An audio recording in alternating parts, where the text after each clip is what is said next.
Donald J. Trump assumes the presidency of the United States today. Xi Jinping was personally invited by Trump but not Prime Minister Modi. Ambani attends, not Adani. What does this mean for India, taking China, Pakistan and Bangladesh into account? Let's break it down with data and logic. India's strategic role in the Indo-Pacific. Trump's administration will likely revive and prioritize the Quad alliance. India, the US, Japan and Australia. Purpose: counter China's aggression in the Indo-Pacific. India's defense imports from the US grew 50% from 2015 to 2023, according to CyPri data. Expect enhanced military ties and defense tech transfers to India. Deep state and US-India defense ties. Trump has often criticized the US deep state for favoring wars over diplomacy. Why it matters. India could benefit from a less interventionist US foreign policy in Asia. Focus shifts from endless wars to bolstering allies like India to counterbalance China. A Trump presidency might fast-track deals like the S-400 waiver and advanced drone technology for India.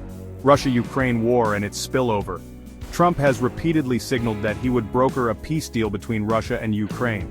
A de-escalation could stabilize global oil prices, easing India's current account deficit, which is heavily impacted by volatile energy markets.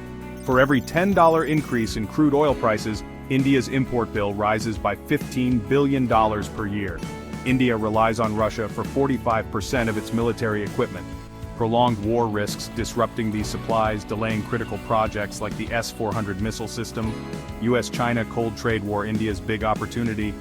Trump's hardline approach to China includes trade restrictions and sanctions. This aligns with India's $10 billion semiconductor push and efforts to replace China in global supply chains.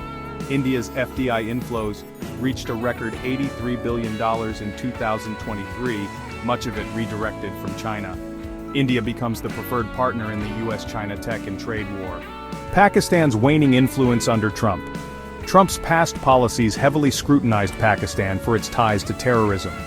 Example: cutting $1.3 billion in US aid to Pakistan in 2018.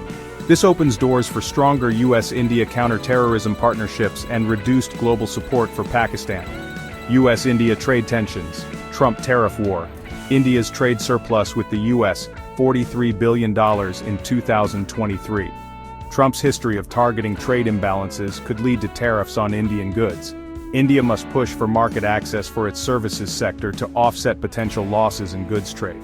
Bangladesh's geopolitical chessboard. Bangladesh is becoming a rentier state like Pakistan. Elected government is thrown, minorities are under attack, Chinese investments are on the rise. A deep state-installed government can become pro-China any day, like Pakistan has become. Trump administration will push to make Bangladesh neutral and free from any deep state intervention. It also aligns with India's interest. Closing thought: Trump's return is both an opportunity and a challenge for India.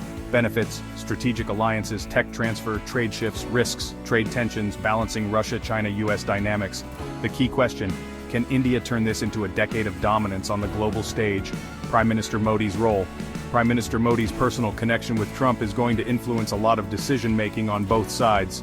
India's representation will be done by External Affairs Minister Jaishankar on the invitation of the Trump-Vance Inauguration Committee. Prime Minister Modi is going to be invited by the White House soon. Invitation and attendance at the ceremony are not something that's going to define the relationship. Prime Minister Modi is one of the most influential leaders right now that no world power can ignore. The Adani Group is critical for the US to get out of Chinese dominance in infrastructure in the US. Well, that was the whole analysis. Thank you for watching.